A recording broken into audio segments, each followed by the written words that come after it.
Hi everybody, old versus new, new versus old. Shimano 105, Shimano Ultegra, Shimano Ultegra.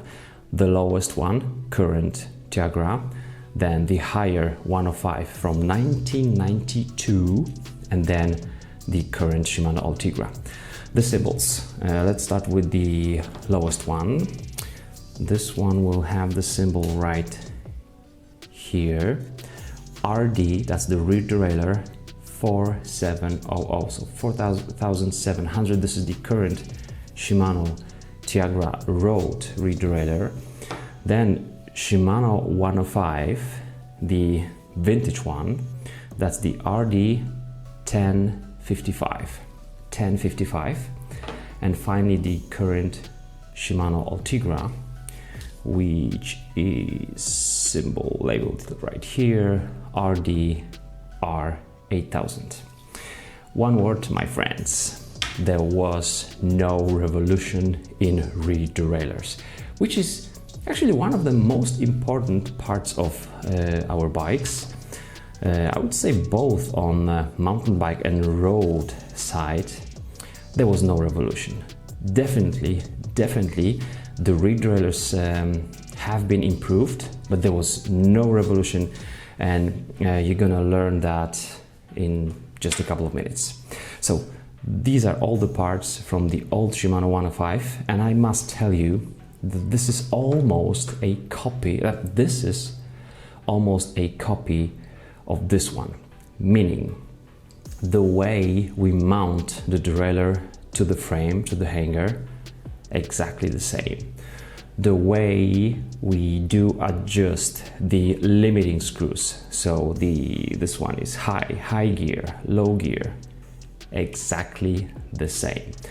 The way the cable goes in and stops at the housing, stops at the binnacle here, the bottom part of the binnacle, bottom area, and then it's being clamped right here at the outer plate of the parallelogram, exactly the same. Exactly the same springs. We have one spring right here, second one hidden right there. As you can see, this one is being mounted in a different way, but it works in exactly the same way. And then the tension spring, which is hidden right here on this pivot, around this pivot, it's right here in this pinnacle of the Shimano Ultegra. Even more, the weight of these should be very similar. This one might even be heavier than this one. We're gonna weigh these at the end. But then let's compare the 105 to the Shimano Ultegra, because the Ultegra will be very similar to the current 105, or the current 105 very similar to the Ultegra being lighter.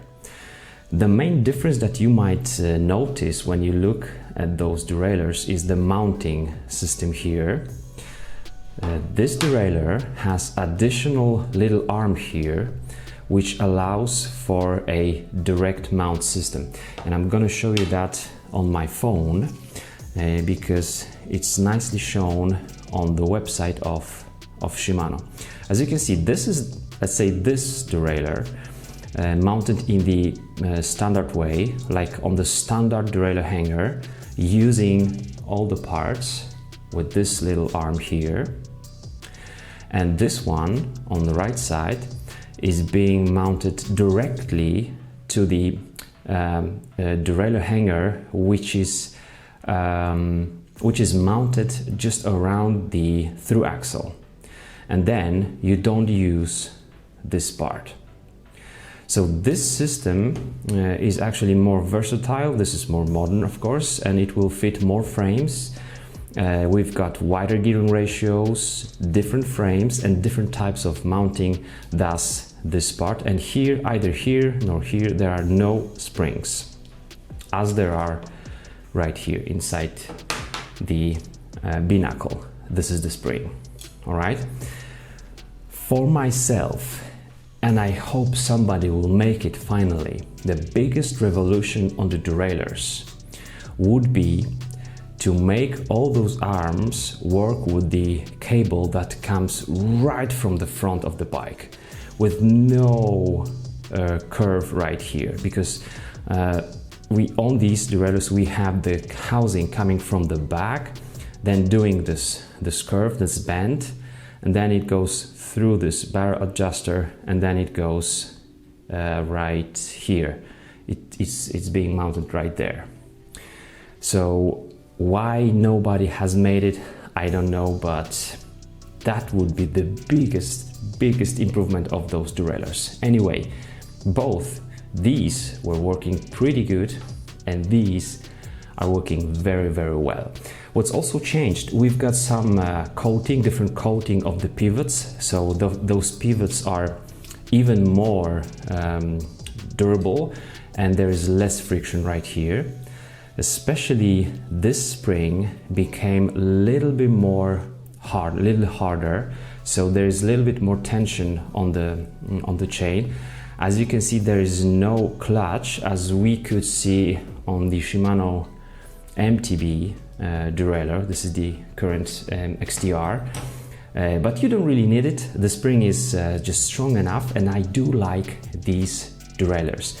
They are a little bit more slim. There is maybe a little bit different type of mounting the cable, because it goes to the left, unlike on this one, where this cable would go here to the right, exactly as it's on this derailleur, the current Ultegra. So same springs, same tensioning, guide and tensioning pulley, parallelogram, pinnacle, binacle, nothing changed. You just look at my previous video, you will have all the parts being described for you and explained. Of course, on this one we have the bushing. There is no bearing on those pulleys, and here we've got some really nicely working bearings. Little change. This will be also great improvement if you replace the tension pulley, the guide pulley and the tension pulley with which have the bushings for those with the bearings.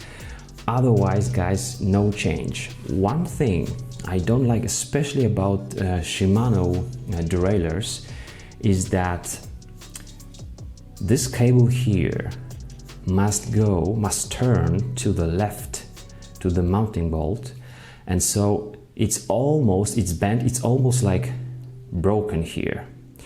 So there is more friction right at this little area, so there is a lot of pressure on the cable here, and some types of coatings will wear off after 2 rides even. So you need some really good coating on the cable. And also I'm not sure why this angle couldn't be changed so that the cable should go a little bit more straight, at least. It was actually the same story with these, just that the cable would turn to the right instead of turning to the left. You will see like this. So the cable goes here, and then it takes this turn right there. Now, don't be mistaken. The shifting on these, especially these new derailleurs, is really good, but it might be amazing. So this is pretty much it. As you can see, exactly the same parts. We've got just a little bit of a change in terms of the mounting, but otherwise there was no revolution. We've got here the evolution, but guys, couldn't those cables go straight right here and pull on some of the parts of the parallelogram? This is my big question. Thank you for watching. On the next one, I will show you on the very dirty derailleur which parts to maintain in order to get a crisp shifting. See ya!